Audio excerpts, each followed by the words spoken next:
What's up everyone, welcome to my channel. Today I will use the salmon as an example to show you how to describe a life cycle. Let's start with the overview paragraph. It can be your second paragraph or your last paragraph, but I personally prefer my second paragraph to be my overview paragraph.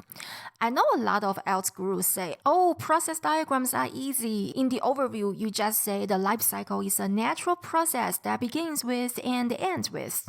Let me explain why this is such a bad overview of a life cycle.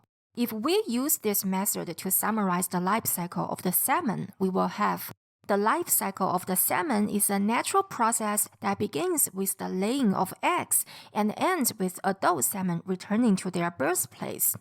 First of all, it's not idiomatic at all to say a life cycle is a natural process. I mean, is there any life cycle that isn't a natural process? Would you call the life cycle of a human being a natural process? You wouldn't, would you? There's just no need to mention natural. It's so obvious. If it's a life cycle, then it's a natural process. Secondly, it's pointless to say that a life cycle begins with the laying of eggs and ends with the adult stage, because almost all life cycles are like that.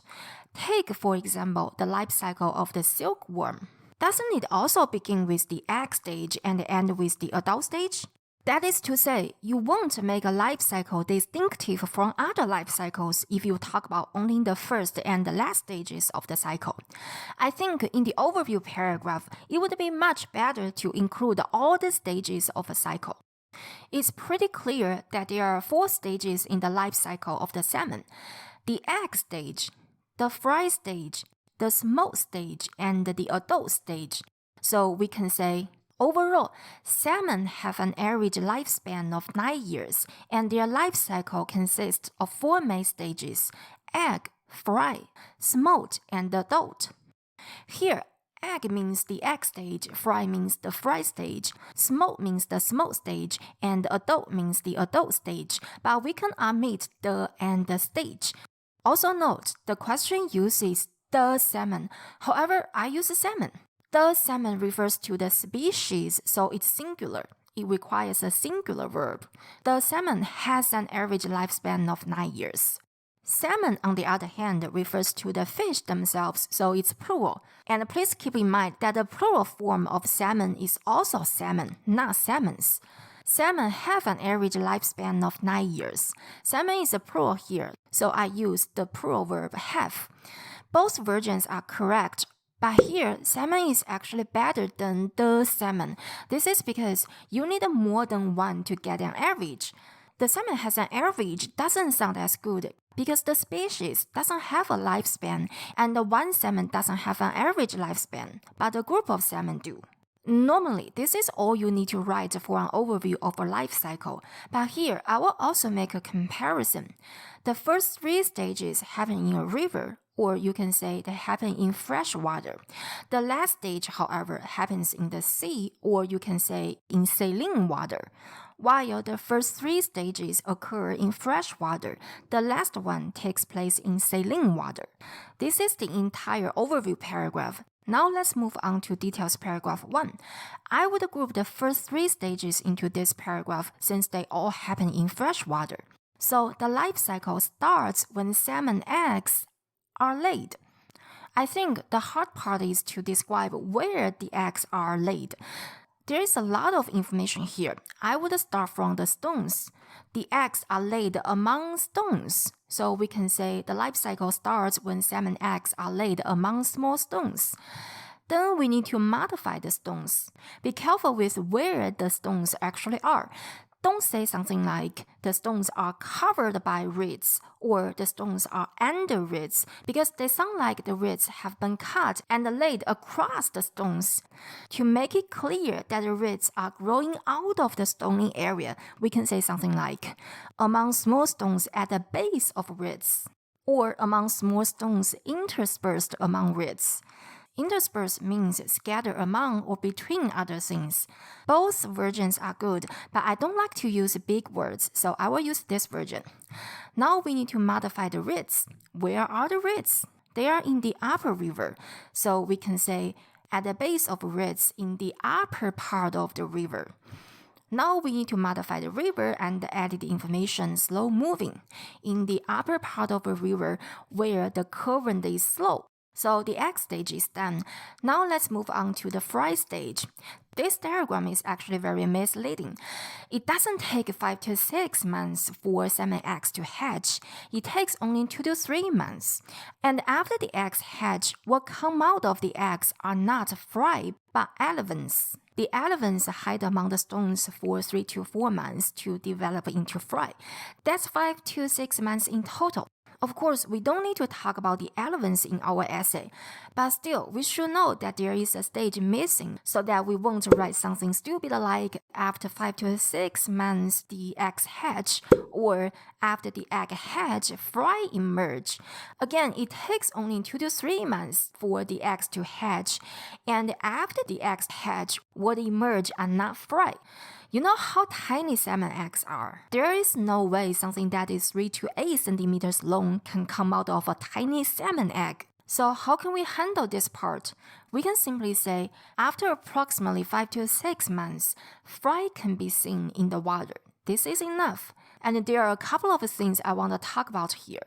Firstly, I want to talk about the verb emerge. In the context of a life cycle, it means come out of. After the eggs hatch, elephants emerge. This means the elephants come out of the eggs. You should use this verb only when you describe something that comes out of something like an egg. So it's incorrect to say fry emerge. Fry don't emerge. They don't come out of eggs. Elephants do. Even though here we don't have an opportunity to use the verb emerge, better learn it because we may need to use it when describing other life cycles. Take, for example, the life cycle of the silkworm. You can say, after the eggs hatch, larvae emerge. This means larvae come out of the eggs. And you can also use emerge in this stage.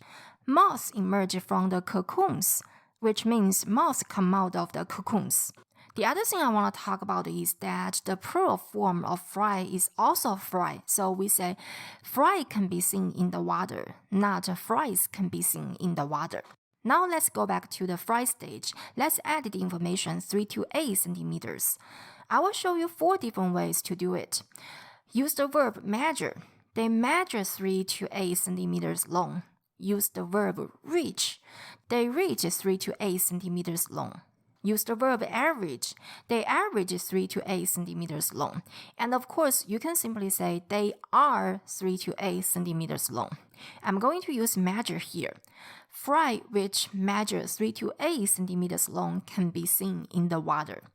Now let's add the information lower river and fast flowing. The fry then swim to the lower, faster flowing part of the river. So they stay here for about 4 years and then they become smolts. And the smolts are about 12 to 15 centimeters long. Let's organize these 3 pieces of information into one sentence. After growing and feeding here for about 4 years, they reach 12 to 15 centimeters long and are considered smolts. As I showed you earlier in this video, here we can use the verb reach, measure, or average. Also note the use of be considered. So we want to say they reach 12 centimeters long and become smolts, but considered is more formal and therefore better. Now let's move on to the final adult stage. So the smolts swim to the ocean, and there they develop into adult salmon. You can say they develop into adult salmon, or grow into adult salmon, or mature into adult salmon. They then head to the ocean where they mature into adult salmon. Now let's add their body size, which averages 70 to 76 centimeters long. Finally, let's finish the life cycle. They spend around 5 years there, after which they migrate upstream to their birthplace to spawn, and the entire journey is repeated all over again. Please note here, which doesn't refer to 5 years, but refers to the whole spending 5 years there. That's why which is used. Or you can say they spend around 5 years there, period. After that, they migrate to their birthplace. So far, we've finished the overview paragraph, details paragraph 1, and details paragraph 2. Now let's finish the introductory paragraph. In this paragraph, we paraphrase the introductory text. The diagrams below show the life cycle of a species of large fish called the salmon. You seriously shouldn't change any of the underlined terms. Let's try to use different grammar. The diagrams illustrate the life cycle of the salmon, and then we can use a which clause to modify the salmon, which is a large fish species. This is the entire essay. Let's recap what we've learned. When describing a life cycle, in the overview paragraph, we should state all the main stages in the cycle. We can use the life cycle begins to start our details paragraphs and use the entire journey is repeated all over again to end our details paragraphs. And here are some useful verbs you can use to describe the transformation of an animal. Elephants emerge from the eggs, which means they come out of the eggs. The fry mature into, or develop into, or grow into, or transform into smolts. Or use the verb consider. They are considered smolts. That's all for this video, and here's another video in which I talk about how to describe a manufacturing cycle. It's actually very different from describing a life cycle. Be sure to check it out. And if you found this video helpful, please give it a thumbs up and don't forget to subscribe to my channel. Thanks for watching. Bye!